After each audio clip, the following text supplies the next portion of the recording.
Well, good morning everyone. It is wonderful to be here at the Geelong refinery with Minister Angus Taylor and the CEO and MD Scott Wyatt for the celebration of an incredible announcement for our city and our region.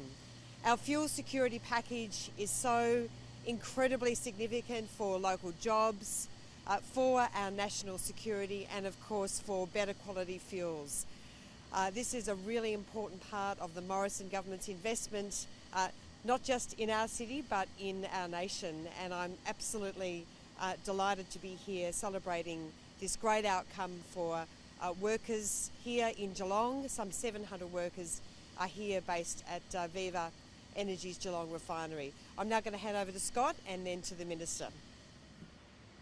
Thank you, Senator, and look, on behalf of all the team here at Geelong Refinery, I'd like to welcome Senator Sarah Henderson and Minister Angus Taylor to our site today. The announcement by Minister Taylor this week is great news for Geelong Refinery after a very difficult year. It will see us continue to refine here in Victoria for at least the next 6 years and undertake one of the most significant investments in Geelong Refinery for over a decade to meet new fuel standards and better outcomes for the health and the environment.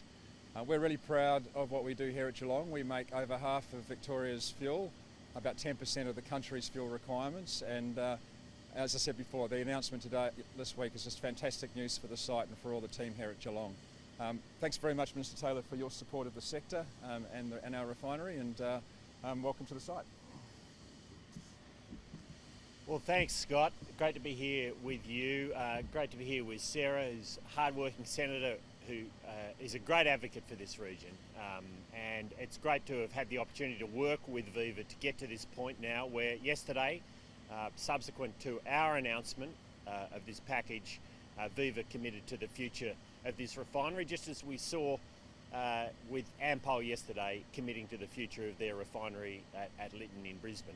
Of course, that is absolutely fantastic news for the 700 people who work here at the refinery and the many others who rely on the refinery for their jobs.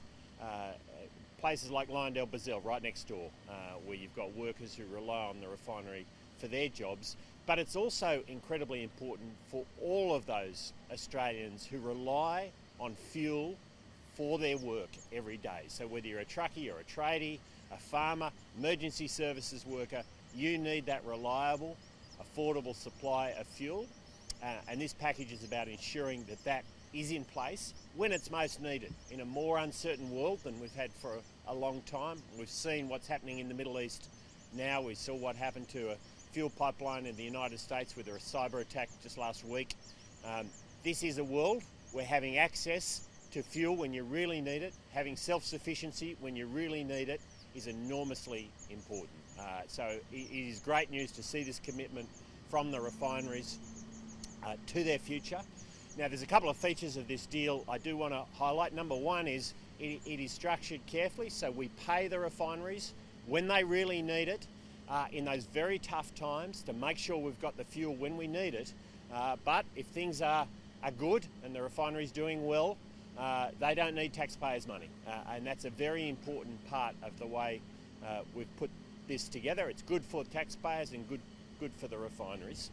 I should also highlight, and we've seen this today, that the commitment as part of this from the two refineries is to upgrade their refineries to reduce sulphur in our fuels. That makes for cleaner fuels, less maintenance on our cars.